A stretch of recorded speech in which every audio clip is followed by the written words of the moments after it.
It's really good to be with you. Thank you so much for your kind invitation. But it's true what Stephen said, that Dawkins once said that if McIntosh and Burgess are right, then the whole of science has collapsed. And that's basically what he was saying.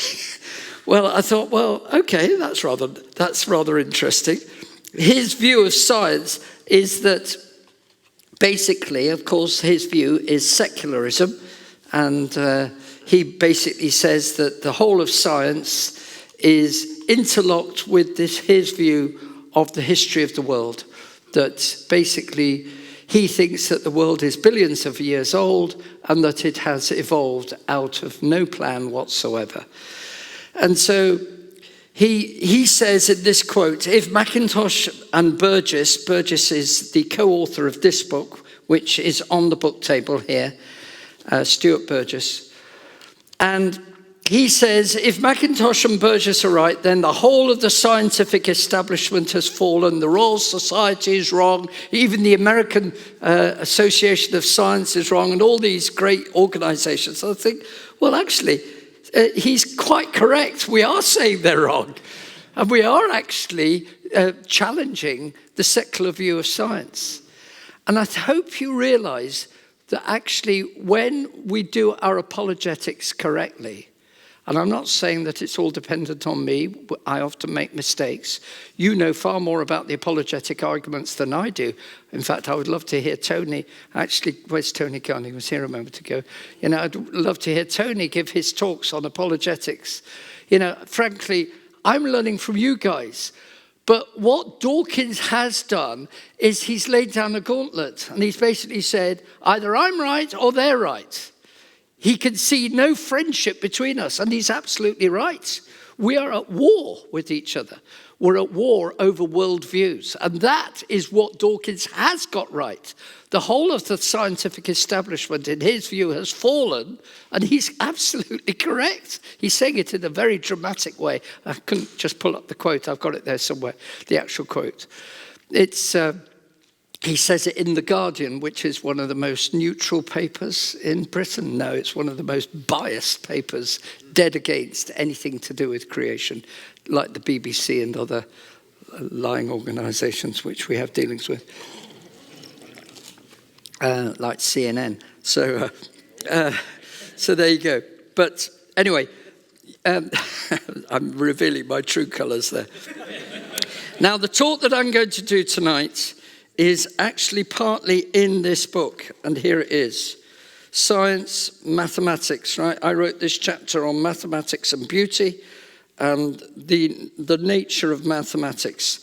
Now, I'm not the only one who's spoken on this. Jason Lyle, who's a very brilliant guy, I don't know, he's a walking computer, but he does a brilliant talk on the Mandelbrot set and all sorts of things to do with mathematics. I come nowhere near that sort of ability. But I do understand and have long time used the whole issue of mathematics. I love the subject. Applied mathematics has always been my love. And I was hugely interested in mathematics even before I became a Christian. Now, the reason I'm saying this is I'm not trying to make money out of this book, but you might find it useful as a coffee table book that you can leave lying around at your home when perhaps, sadly, some of your relatives aren't yet Christians and they speak against you. You say, well, I know some guys who wrote a book on creation which you might be interested in. So feel free to get that book afterwards. And we can, there's quite a few copies there. And then there's some other books which I'd just like to mention. That's $20, that one. This one is, I can't remember, is it $10? Genesis for Today, which deals with the biblical arguments for Genesis and to be taken in a straightforward young earth position. It's now in its 7th edition, I think, or 7th printing, 6th edition, but now being reprinted again. It started its life in 1997. I'm very surprised it's still going, but people still seem to want to buy it. Genesis 1 to 11 is a thin book. It's not very big, but it's just a little commentary on Genesis 1 to 11, as the name suggests. And it's just a verse-by-verse commentary dealing with some of the people who have taken different views, but it doesn't go into the depth of other commentaries like Jonathan Sarfati and others. But you might find it useful in your preparation of sermons, whatsoever. If you can't afford the big book, this is a summary just for, what did we say, $1 or $2? I can't remember what we said for this. $2 for this. So day one have produced a summary. Is it true? Evidence for creation. It actually started off its life for going into prisons in England. We found prisoners are very receptive to the gospel now, much more than they used to be. And people are going in with apologetics. Some friends of mine, I've been in myself at times, they actually let me in, and would you believe it? They let me out again. So that's good, isn't it? So there's some incredible conversations I have in prisons. Are you really an atheist? Forget now what we said we do this for. $2 for $1. That's right. This is meant to be given out for evangelism. So you might like to get a wad of these. Are you really an atheist? I wrote this when I was debating Dan Barker some years ago. Freedom from Religion Foundation. Oh boy, what a bit of a basket case that gentleman is. But we had some interesting conversation. It's very sad, actually, really sad, because he claimed to be a believer and then, he got into stuff which, frankly, was not very helpful, and then finally left the faith completely. Are you really an atheist is written for that debate that I did. I did 2 debates, and this was for the second debate. I think he probably, in terms of points, because I wasn't quite ready for his attacks, which were, what do you call it, scattergun approach. And I think, to be fair to him, he got me in the sense that I was really only prepared to take 1 or 2 of his points, and he was making loads of points. But I was ready for him the second time, and the second time I think I got the better of him on some points at least.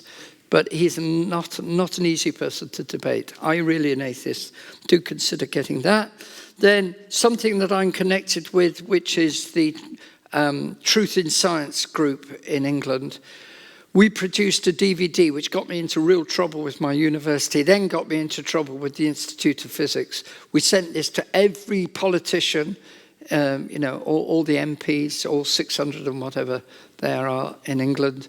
Sent it to the Prime Minister, Education Secretary, everybody. It's called the Transgender Agenda, and it shows that science doesn't support at all the idea that XX can become XY. You just cannot do it. It's just impossible. And oh dear, that lit a fuse. We're selling the DVDs for $5. Yeah, we're selling all the DVDs for $5, but this one is 10. It's in a box. Refracted Glory. It's all about hummingbirds. I'm on there. Stuart Burgess is on there. Ken Ham's on there.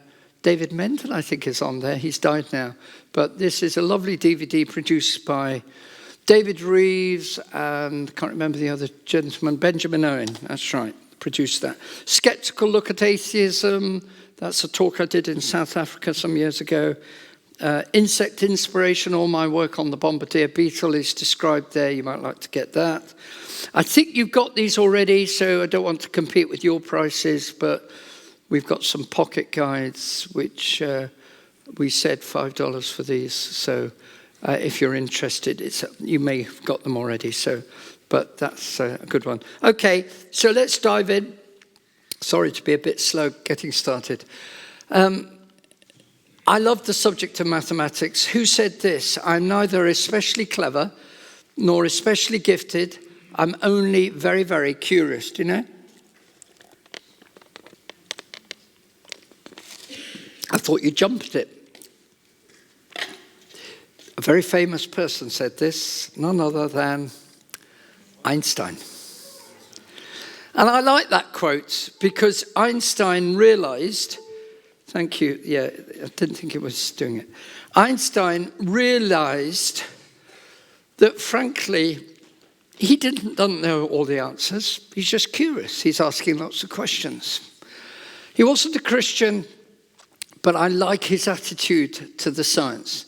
He had a humility about him, which is different to people like Lawrence Krauss and others who sort of just strut around trying to say that we know that there is no God. Like Richard Dawkins very, very proudly asserts that there is no God. Einstein didn't have that view.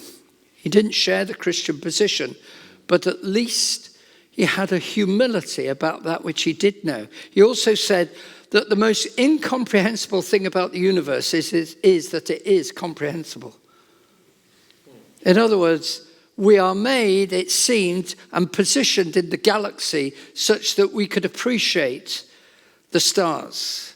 If you look at a chart of the galaxy, which is the Milky Way is a spiral galaxy, we've worked it out from the position of the stars, and which I have no doubt about that. And that we are on the Perseus arm, which is about sort of 2/3 of the way out. If we were that much closer in, it would be so bright you wouldn't be able to sleep at night. If you went further out, you wouldn't have a glorious view of the stars.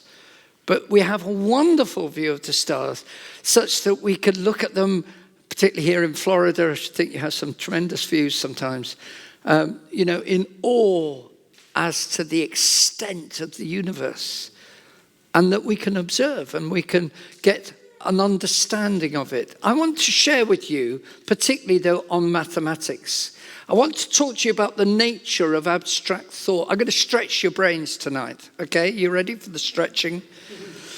I'm not saying I'm a very knowledgeable person. Please don't think I'm saying that. But I am saying it's not a simple subject, right? I am saying that when it comes to the language of mathematics, the language of physics, the language of science, which I love to do, it's not just about doing experiments. I'm talking about the very communication of ideas, which I find fascinating. And I'm going to ask the question concerning the nature of mathematics. How is it real? I'm going to talk about the uncanny connections in mathematics, which others have observed who are not Christians and have asked the question, that's just incredible. Why is it cropping up in this discipline and cropping up somewhere else? I'll tell you more about that when I come to it. The elegance, the simplicity, the beauty, and then basically the conclusion that mathematics is really a reflection of the greatest mind ever, which is the Lord himself. So let's start, as you'll see on the up here, I'm going down these titles, the subtitles. The nature of abstract thought. I've used this quote in other talks, you may have heard it before, but C.S. Lewis said this in his book Miracles, which was a wonderful set of lectures that he gave at Magdalen College in Oxford. He actually started this during the Second World War and then sort of put them into a book later. I never had the privilege of meeting him or even hearing him live. Thank you ever so much. That's kind of you. I never had that privilege, even though he died in 1963 on the same day that, if I remember right, that John F. Kennedy was killed. There was another major event that took place in 1963, and that's what's called the Great Train Robbery. We had a terrible train robbery. I couldn't remember whether it was that day or JFK, but it was JFK, the same day that he was murdered, assassinated in Texas. So it rather was a bit overshadowed, but he was a brilliant man. And he said, nature is quite powerless to produce rational thought. Not that she never modifies our thinking, but that the moment she does so, it ceases for that very reason to be rational. For as we have seen, a train of thought loses all credentials, rational credentials, as soon as it can be shown to be wholly the result of non-rational causes. Let me unpack that because it's a difficult statement to make. What he's saying is that if in fact I start speaking rubbish, and you say, you're speaking a load of nonsense, Andy, let's drive you to the hospital. They find out that I've been taking drugs, or, I've misappropriated my drugs. I am on a pile of drugs, actually, by the way. So if I start speaking nonsense, you'll know why. but I had a heart attack 2 years ago. And so I'm now on a shed load of stuff which I have to take around with me. And God graciously allowed me to live for a bit longer. And I love doing what I'm doing. But if the Lord takes me, he takes me. That's basically my approach. Psalm 31, verse 15. My days, or our days, are in his hand. He only requires one hand to look after the whole of everybody, right? All his church. We're in his hand. It doesn't say his hands, his hand. But so that pile of drugs that I'm taking could make me say something which is stupid or wrong. You would then take me to the doctor, and the doctor would then track it and say, yeah, it's his brain's, he's lost his marbles, and that's why he's speaking rubbish. So you'd say, well, I'm not going to believe anything that he says, because he's lost his mind. In other words, once you can track it, as C.S. Lewis says, that if it can be shown to be wholly the result of non-rational causes, that is, physics and chemistry going wrong, not coming from your mind, then any idea of rationality, any claim that you actually know something and that you're a real person thinking through original thought has gone out of the window. You're just reflecting the physics and the chemistry of these drugs that are around in your system. That happens to some people. In fact, some people suffer from dementia. And it's very sad, because they've known people for years, and yet their own son or their own wife even, or whatever, don't know them anymore. And so it's a very real issue, this. C.S. Lewis, though, is using that to make an important point, that rationality cannot be defined by the physics and the chemistry that are going on in your bodies. If all you are is dancing to your DNA, which is a modern version of what C.S. Lewis said, and Dawkins said dancing to your DNA, then basically, what is the point of rationality? You've lost all basis for rationality. Another person who said this was J.B.S. Haldane, who's written a number of chemistry books, and is not so well known today, except that there is such a thing as Haldane's paradox, which I won't go into, but there are things that he's well known for in his discipline of chemistry. But he said, if my mental processes are determined solely by the motions of atoms in my brain, I have no reason to suppose that my beliefs are true. Hence, I have no reason for supposing my brain to be composed of atoms. It's exactly the same point. In other words, atheists have understood that their system is flawed, and they know it. Dawkins was faced with this very argument by a very clever Irish interviewer once. He was cornered as to his view about everything being just physics and chemistry and dancing to your DNA, and he had no answer to this. I don't agree with everything that John Lennox says. He is not a young earth creation thinker, a very lucid gentleman, but I think he's wrong on some issues, and I've told him so. But on this one, he's correct. The whole point about the nucleotide bases, A, C, G, T, and the DNA, is that they may be positioned essentially randomly. If there were any affinities, that is physics and chemistry, between them, their information carrying potential would be drastically reduced. He's absolutely right on that. This is not the same point in terms of talking about the brain, but it's the same issue in talking about information. The information in the DNA transcends the physics and the chemistry of the substrate which DNA is using. Just like rational thought in my brain transcends the physics and the chemistry of this box that I'm using, which God has given each one of us. Do you get me? It's the same point, but applied to a different issue. So we need to understand that issue, and we need to ask the question, what defines information? Where do patterns and beauty come from? How is it that there is a system in the DNA, let's talk about that though we could talk about thought, and which I was talking about earlier. This is basically the same issue, but applied to the DNA. Where does the information actually sit? Is it the DNA molecule itself? Is it the DNA code? Is it the energy stored in the molecule? And by the way, those of you who know thermodynamics, which I'm not primarily talking about here, but those of you who are engineers, and I think there are quite a few of you here who have studied engineering, you know that it's very difficult to actually cause the chemistry to go the wrong way. That is, to raise what we call the energy available to do work. It's very difficult to make that happen. You have to have other machines raising what we call it's called the free energy, the energy available to actually do something useful.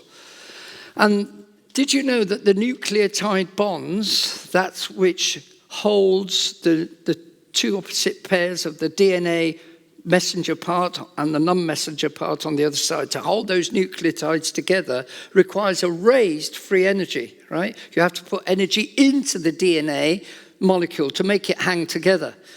Did you know that those bits of energy which connect the bonds together are very close to the minimum possible energy? They're so efficient that it's it's called the Landau energy, if those of you have studied this, but the amount of energy needed is just above the minimum.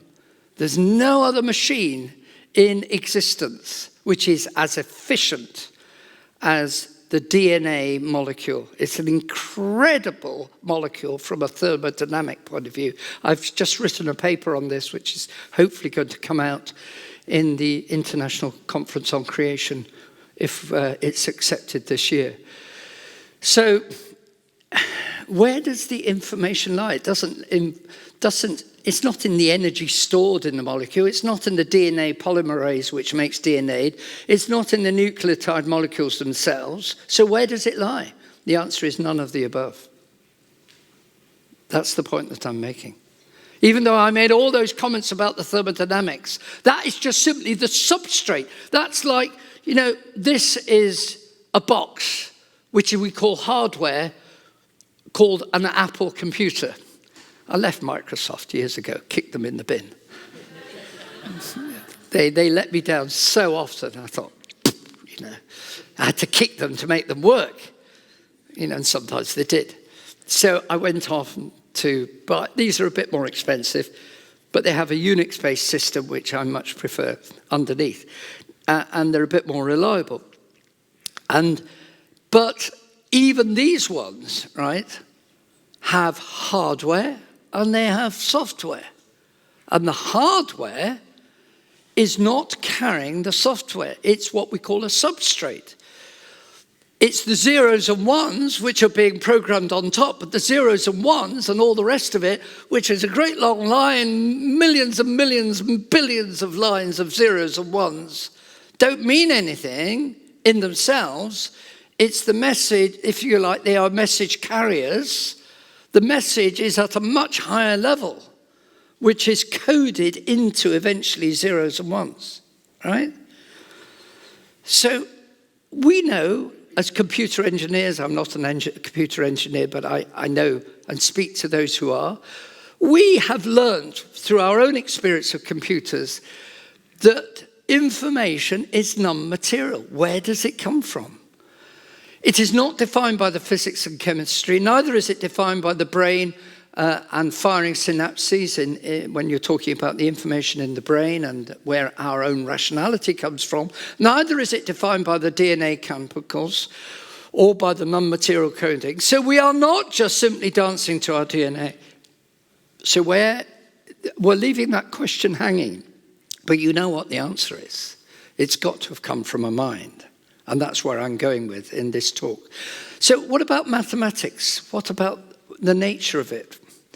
Well, mathematics, most of us, perhaps, well, put it this way, most people in the population are just afraid of mathematics. It's a bit of a pity, really. And yet mathematics is a beautiful subject because it actually deals with information. It deals with abstract codes. It's communication with words, and yet the words are not English. They're not American English, certainly. They're not even English, right? There is a difference, by the way. There's a few issues to do with 1776 and tea and many other things which have separated our two countries, but it's also the language, Churchill said that we are two nations separated by a common language, which I don't know whether you appreciate that comment, but, you've gone and mutated it and we've kept the original. That's basically what happened. But there we go. But that aside, you're probably a bit different down here in Florida anyway, because you warm your brains up a bit here. So, but the code that I'm talking about isn't English. It's not French. It's not German. It's not Chinese. It's still, though, dealing with logic, and each language has its own expression of logic. So in a sense, mathematics goes right across all the languages because it's an expression of logic. So if a Chinese man has actually put some paper together, and as long as he's done his equations carefully and uses the same symbols, and they usually do, in the same way that we use them, we can sometimes understand each other because we know what they're saying. A message needs a code, and mathematics, you'll see in a moment, needs a code. We're not quite yet on the mathematics. I'm just defining language and code. Now, what's this language here? What have I put here? Well, it's a series of dots and dashes. It's Morse code. It might have been better if, in fact, the person had simply written, John loves Mary, which is actually what that says. So, message needs a code. And it's the same with mathematics. Mathematics needs a code. So it uses logic and symbols, but the message can be much more powerful than words could ever explain because it's dealing with the fundamentals of something as to how it works. In fact, if you've been working on a mathematical problem for many days, you actually, if you're doing the mathematics properly, you suddenly have a sense that, wow, this mathematics is bringing out a solution which is saying something very important. Some brilliant discoveries like Einstein's E equals mc squared is an illustration of that. Or like other people, I'll come to it in a moment, working with quantum mechanics, suddenly getting another solution, you'll see it in a moment, a bit later, Schrodinger's equation, finding that there is another solution which implies another particle exists, right? These are incredible discoveries. There is a sense of suddenly something clicking together. And the person who has best understood this, who is not a Christian, and I'm not saying that he's got everything right, but the person that I have a great respect for in the secular world is Roger Penrose, who is a brilliant mathematician from Oxford and wrote the book, The Emperor's New Mind. He's written other books as well. But he basically says there is something in mathematics which suddenly exposes something and you suddenly grasp it. There's more I could say. Some of you perhaps have done mathematics, and I don't want to sort of stretch you too much, but there is another person which I'll just mention in passing, but just sort of say, if you want to actually do some more reading, that there is actually a very famous theorem which is written by, or was put together by a famous mathematician called Gödel, right? Kurt Gödel made the proposition that there are some things in mathematics which can never be proved, but are axiomatic to all theorems, to all mathematical theorems. In other words, he made the astonishing statement that mathematics itself is making an assumption which cannot be proved. And you need to read up Kurt Gödel's last theorem. Last theorem actually says that. I'll leave that hanging and you can go and study it more, but there is something really astonishing in mathematics. And I'd just like to just share with you another statement from Roger Penrose, which I found fascinating. In his book, The Emperor's New Mind, He says, if I've been concentrating hard for some while on mathematics and someone would engage me suddenly in conversation, like his wife, then I would find myself almost unable to speak for several seconds. This is not to say that I do not sometimes think in words. It is just that I find words almost useless for mathematical thinking. In other words, he's so engrossed in the mathematics, and frankly, in a very small way, and please don't think that I'm in any way that this sort of league, but when I've been doing some mathematical problems, I've been sleeping on it. I've been thinking about it during the day. I've been trying to solve it at night. Then suddenly, somebody comes in on something completely different. And my mind is elsewhere. And I know exactly what he's referring to there. So the nature of mathematics, how is it real? Jason Lyle's brilliant talk on mathematics and Mandelbrot sets and wonderful patterns and stuff, it's just brilliant. He rightly makes some statements about mathematics, that it's real and yet it is not defined by matter and energy. The universe, Werner Gitt said, has a third fundamental quantity, which is information. Mathematics is real. The numbers are real. 1 and 2, do they exist? Well, they're not just a fabrication of your mind, because we know that a number exists. 1, 2, 3, 4. We can count. We can, as long as we have an agreed symbol for them. Although the actual 1 is really just a representation, the very concept does exist. The concept of unity, the concept of duality, the concept of 3, the concept of 4, 5. They exist. And yet, they are not, in that sense, something that I can grasp, that I can weigh, and yet it's meaningful. It has a meaning. Thomas Nagel said this. Let me read the whole quote, because actually this is a very fundamental point. Have any of you read Mind and Cosmos by Thomas Nagel? Anybody read it? You need to. Some of you who do apologetics. Where's my good friend Tony? Have you read it? I have not read that yet. It's well worth reading. It's absolutely brilliant, and it's quotable. Because I'd love to meet him. He's from New York, and if anybody can get close to Nagel and say that Andy would like to meet him next time, come through Newark, I'll cross over the river and go and meet him at, in the city somewhere. But I'd really like to meet him, because I think he's a very interesting guy. He's had some flack because he said that there's limits to what we can do. We can't explain where rationality comes from. He understands that argument. Materialist naturalism, here he is saying it, leads to reductionist ambitions because it seems unacceptable to deny the reality of all those familiar things that are not at first glance physical. But if no plausible reduction is available, and if denying reality to the mental continues to be unacceptable, that suggests that the original premise, this is where he's actually doubting his own presupposition about naturalism, the actual original premise, materialist naturalism, is false, right? He's even prepared to say, because it doesn't seem to be working, guys, we don't seem to be actually explaining where people's thinking power comes from. And he says it's not just false, not just round the edges. Perhaps the natural order is not exclusively physical. In other words, matter and energy isn't all that there is. Well, that's a very powerful statement. And this, of course, has got him into real trouble.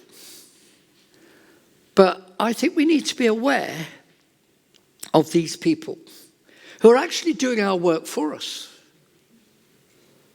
And I think it's worth us, in our apologetics, bearing in mind that there are some people who are much closer to our thinking than we had originally thought. Don't put everybody in the same box. Don't stereotype your answers to the average person whom you meet. Listen to what they're saying. Some of them may be very serious and asking very potent questions. But they may not immediately tell you because they want the confidence that the person they're speaking to is not going to jump down their throat and throw Bible verses at them without carefully listening to them. Not that I object to quoting biblical verses, but I think you have to say, just a minute, where is this guy at? You know, what point is he on his journey?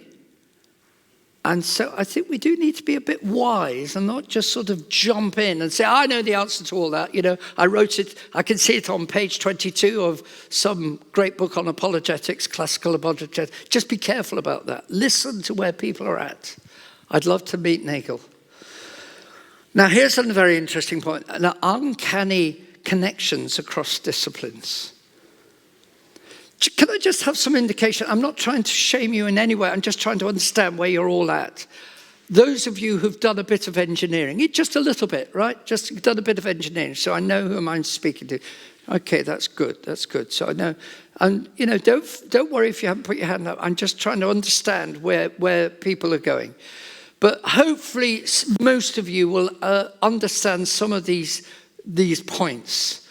Yeah. Okay. This is Eugene Wigner. Now, you've heard of Paul Dirac, some of you heard of Paul Dirac, who crops up a lot in mathematics, actually, because Paul Dirac was a brilliant mathematician. And this is the brother-in-law, who is Eugene Wigner, and he's originally a Hungarian. And he's not a Christian. Wigner is famous for the deep exploration of quantum physics, okay? And this is amazing what he says. The miracle of the appropriateness of the language of mathematics for the formulation of the laws of physics is a wonderful gift which we neither understand nor deserve. We should be grateful for it and hope that it will remain valid in future research and that it will extend for better or for worse, to our pleasure, even though perhaps also to our bafflement, to wide branches of learning. And this is what I want to actually show you as we move on, and you'll see some examples of this. Let me give you a sort of ice cream break where I now just briefly talk about the Bible and mathematics. Interestingly, did you know that the big laver, which was in the temple between the altar and just before you went into the holy place, not the Holy of Holies, in the outer court, this laver was a very big device, and people have tried to make an argument, a big bowl like that. They say, well, it doesn't really get pi right. You know, pi is the ratio of the circumference to the diameter of a circle. And it says that it's 30 around the circumference, and it just says that it's 10 cubits across, which is pretty big. 10 cubits is about 15 feet. Well, when you actually consider it, the Bible actually has got it about right, because it's almost certainly dealing with the outer diameter and the inner circumference. So if you say that the hand width is X, right, then if on that basis, if you actually do your mathematics, then it would say that the hand width would be something like, if you just work it out here, you get something about 4 inches, which would probably be about right when you just do the calculations, because if you take account of the outer diameter and the inner circumference, you can actually see that it would be about of that order of magnitude. So people who object and say, oh, they got pi wrong in the Bible, you might find that happens in your apologetics. They say, oh, the Bible can't be trusted because here's an example where it gets even pi wrong. You know, it's nowhere near 3, it's 3.1. Well, okay, actually 3 wouldn't have been too bad anyway, because you're only talking in rough terms. But you can actually make an argument that it was much closer than you'd have thought. Let me now just show you some uncanny statements in mathematics. I'm going to stretch you a bit. 3 fundamental constants in many disciplines, and there are many more.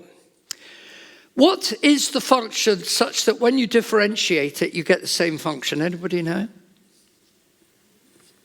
There is a function in mathematics. When you differentiate, you always get the same function. It's, perhaps you're not so familiar with it, but it's the exponential, e to the x. If you differentiate e to the x, you get e to the x. But it's only true for an exponential with a base e. And e, of course, is 2.71828. So let's put e down there, right? There's going to be an interesting connection between well-known constants in mathematics. Here's another one. We've just mentioned it. A circle can actually be divided by a diameter, and the ratio, if I just said it, of the circumference to the diameter is pi, right? Now let me introduce yet another constant. And this is a constant that everybody gets really hung up about. It's called the constant I, which I can't give a number to. But it does exist. Because I is the square root of -1, right? Now you say, well, you can't square root of -1. But actually, if you just simply say, well, we'll just suppose that you can, and we'll just hold that, as it were, in my mind, you can actually do an awful lot of mathematics, which becomes extremely interesting, because if you obey all the laws of mathematics and put everything together, you can even have e to the I x, and it means something. It actually is to do with circular and rotational machinery. The fact that it can be applied to rotating machinery like Rolls-Royce engines, which I came over on, by the way. I didn't come with a Pratt & Whitney engine. I came with a Rolls-Royce engine, which was made in Derby, where the best engines are made. That's just a little aside. But it was a Boeing, but it was powered by a Rolls-Royce engine, which goes round and round and round. Pratt & Whitney engines also go round and round, but, just others go round and round better. Okay, but anyway, if something's going round and round and round, if you want to model it in mathematics, you have this imaginary number which describes the cyclic effect, right? When the things go wrong, you have the real part of this number, which is to do with stability. And when that's positive, that means it's going to go wrong very quickly. When there is an instability, but it actually subsides, then that real part is negative. And you know that you're on a stable track. So, amazingly, there is a formula which is called Euler's identity, which says e to the I pi plus 1 is equal to 0. In other words, there is an incredible connection between e, I, and pi.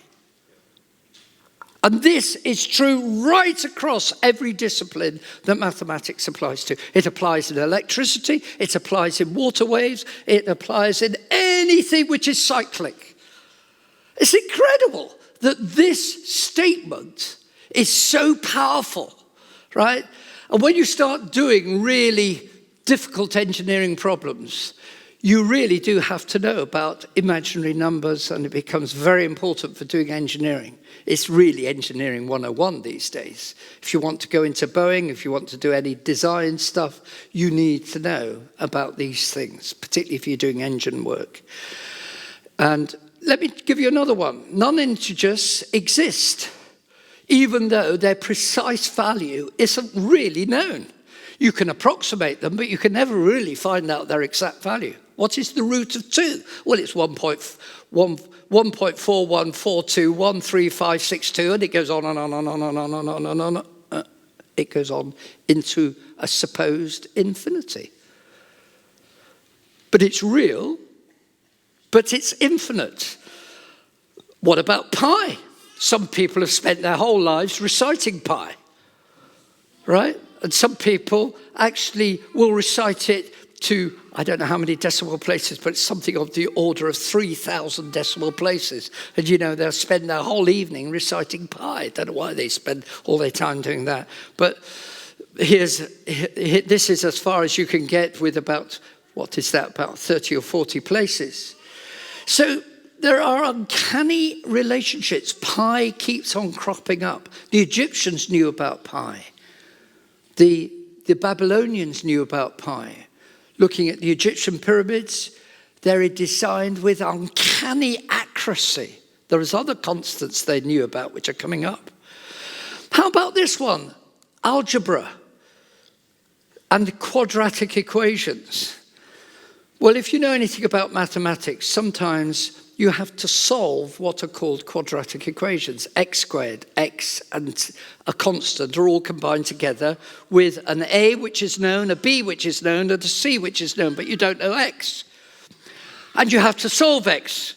Well, most of us who did mathematics at school, we could recite this in our sleep, that x is equal to minus b plus or minus the square root of b squared minus 4ac all over 2a. You know, and this becomes something that you just sort of keep in your mind, and you know that you can use it when it occurs. But the point is, this solution occurs right across physics, chemistry, even sometimes biology. And it has also imaginary solutions, and out comes I again. And these imaginary solutions are all to do with what I said about cyclic effects, usually in engineering. Let me deal with, because I can see some of you are, needing an ice cream break. What about the connections in beauty and art, the connections of geometry? Now, this gets really interesting. Supposing... We've got about 5 to 10 minutes. Can you do it? No, I can't. I've got... Since I started, I've got about 20 minutes left. Can I do that? Yeah. I'm getting there. Right. Fibonacci numbers. If I add 0 and 1 together, what do I get? Right. Now, take that number and add it to... And so you write that down. You've got 0 and 1 is 1. Now, if I take 1 and 1, which was the number that I had before, what do I get?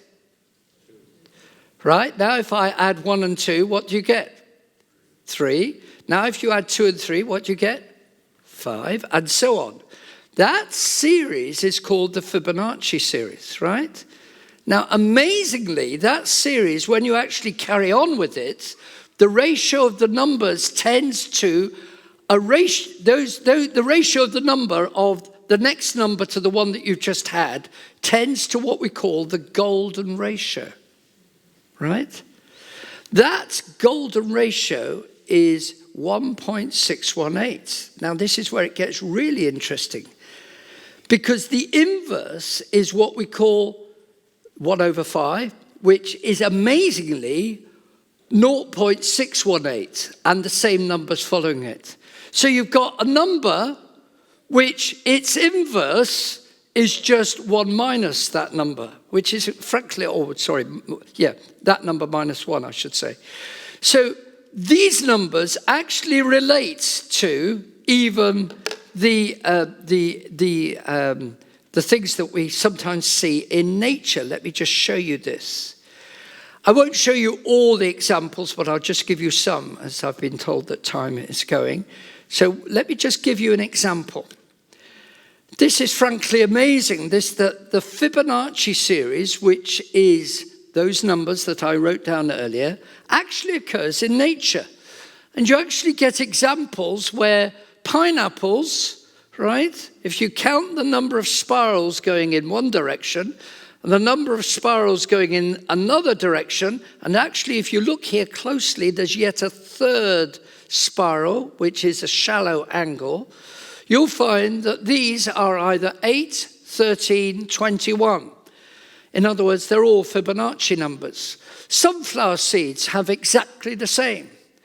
These are frankly amazing because these occur in the natural world.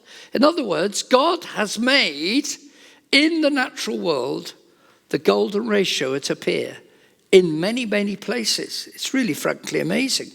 Did you know that artists are aware of the golden ratio?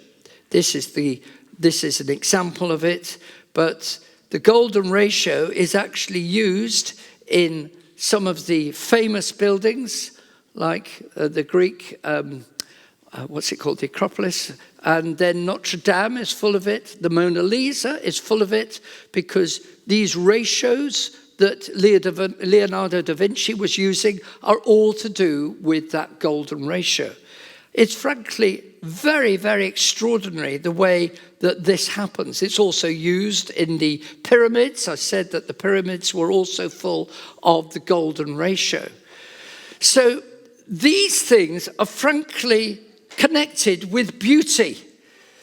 Let me just give you another example. This is the peacock feather.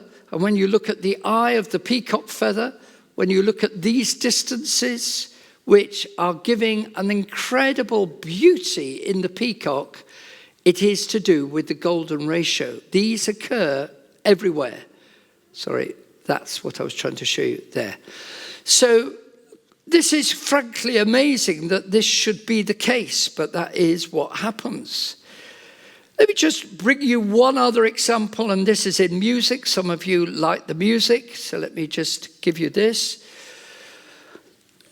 The notes on the piano for a fifth and a fourth and a third are actually using, the minor third, third, fourth, fifth, that's what I should have said, and the augmented fifth, all use the golden ratios. And they're all to do with either 3 or 5 to the power 2, or else they're due to 5/8 to the power 2, and so on and so forth. These are the original frequencies, but actually we now use a tempered frequency, which enables us to actually change keys very easily. So we actually have an amazing system in music, which is built around the golden ratio. Just to give you some other amazing features of numbers, which frankly are very, very striking. Did you know that using the base 10, 1 times 8 plus 1 is 9, 12 times 8 plus 2 is 98, 1, 2, 3 times 8 plus 3 is 987. Do you see a pattern developing? 1, 2, 3, 4 times 8 plus 4 is 9876. And so it goes on all the way down the pyramid. You could do that with other numbers. It's all to do with the base 10. Now, if you'd had counting with a different base, you'd have got different effects using different bases. But for instance, you can get this with ones. 1 times 1 is 1. 11 times 11 is 121. 111 times 111 is 123221. 1111 times 1111 is 1234 321, and so it goes on. It's really, frankly, incredible that we get this. Now, though I can't put everything in, I will just give you one important point, and that's this. The power of mathematics is seen in predictions. Now, you won't know these equations, and I'm not saying that you should, right? I'm not going to give you a test afterwards, but this actually is what's called Schrodinger's equation. It's a wave equation. On the left-hand side, it's a wave equation, but there is a forcing term on the right-hand side. It's called Dirac's equation. And this is very important because it predicts 4 solutions, right? Two of which were known, the electron.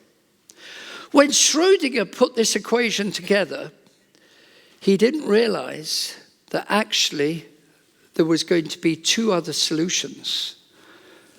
And those immediately told people that they had to find yet another subatomic particle called a positron, which leads us to the predictive power of mathematics. So when mathematics is done properly, it leads to a tremendous predictive power, which leads me to this conclusion, which I'm going to come to. I'm going to leave something out because I know you want me to close, but there is more to this. The power and coherence of mathematics, which is that when you get mathematics right, they become simulations of reality, which are brilliant in their persuasive power concerning understanding the world around us. Let me just illustrate with one very well-known example, which is James Clerk Maxwell. I'm not going to deal with Newton, I'll deal with James Clerk Maxwell. Because this is frankly amazing. Because how come that God has made mathematics so brilliantly describing the physical world. I'm going to illustrate, as I said, with Maxwell. It was known in Maxwell's day, which would be in the 1850s or thereabouts, that there was 2 laws concerning magnetism and 2 laws concerning electricity. Don't worry about the symbols here. For those of us who know what they mean, it's to do with the rate of change of the magnetic field and the spread of the magnetic field in distance-wise. But this one's to do with the rate of change, which is Faraday's law, and Ampere's law. So these are 2 to do with electricity. These are to do with magnetism. When those 4 equations were put together, and Maxwell is the one who put them together, he realized that the H occurs also in Gauss's law for magnetism. Faraday's law, of course, was something which I said is just electricity, but of course Faraday's law is actually connecting for the first time. He showed it empirically by experiment, and intuitively he connected the law of the distribution of magnetism with the field which he was getting in terms of electricity. Ampere knew that there was a connection to do with electricity already, which is this law. So when Maxwell saw these 4 equations, and this is the crucial one which connected electricity and magnetism, which Faraday had discovered really just by intuition. He was not a mathematician. Maxwell suddenly realized that magnetism and electricity were connected by, and this is what really came out of it, this is just astonishing. He realized that buried in these equations was a wave equation. And he was the first one to recognize it. I'll come back to that statement there. Let me just show you what he did. And this is not the only thing that Maxwell did. But he realized that buried in those equations was an equation which described the rate of change with time of the field and the spread of the field. You could say the electric field, E here, but it would actually apply to the magnetic field as well. And that this is the all-important constant, which is actually the speed of light squared. In other words, he is saying there is a wave with speed c, but the c, just bear with me, the c is connected to those 4 equations which I showed you, and he ended up saying that the speed is simply 1 over the square root of 2 well-known constants, which are to do, first of all, with the electrical permittivity. That means the ability of the space that you're in to conduct electricity. And the other one is a very similar term to do with magnetism. So what Maxwell had done was actually connect the speed of electromagnetism, basically the speed of light, with just 2 well-known constants. And he did the calculation for that formula on the left, and he said the speed of light, I predict, will be 300,000 meters per second. A few years later, before Maxwell died, Foucault, and Stephen was reminding me of this the other day, I'd forgotten that Foucault had done it before Millikan, who also did it, and others later.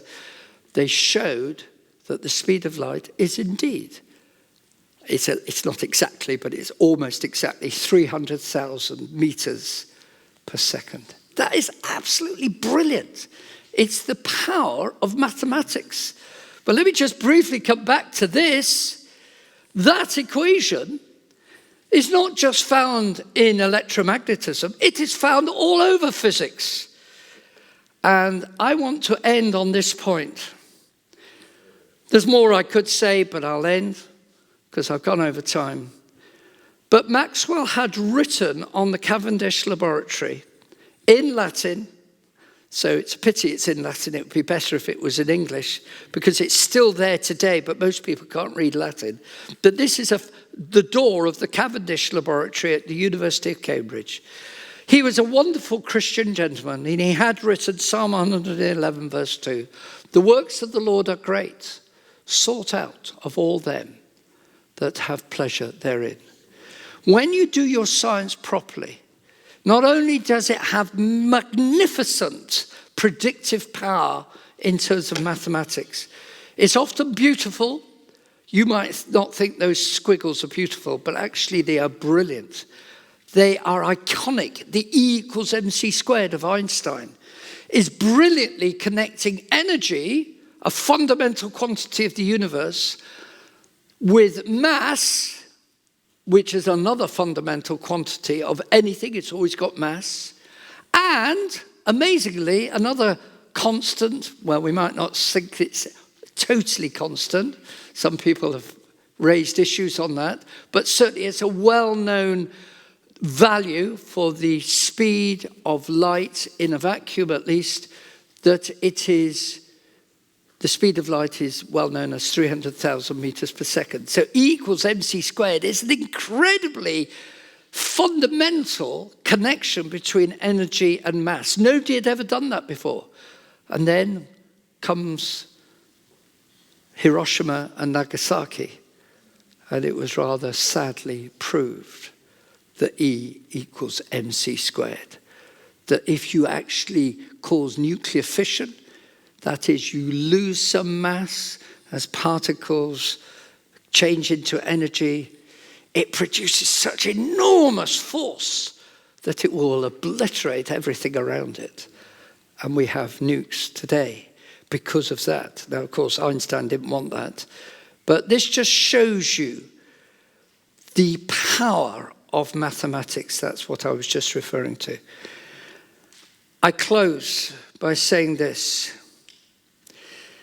that there is something in mathematics which is frankly amazing, which shows to us, as I started, that man is made in the image of a transcendent God. His mind is not just matter and energy. He's not just dancing to his DNA. He's actually made in the image of God. I haven't spent long describing beauty. I was hoping to do a bit of music with you. I haven't had time to do that bit. But actually, mathematics is connected with beauty. I was beginning on that when I talked with Fibonacci numbers. But it also means that we are responsible to a holy God, because we are not dealing with a God who is distant from us. The danger of this line of thinking is that we think, that we worship a perfect God and we are perfect. No, we're not. We have to realize that we must humble ourselves before this wonderful God of the universe.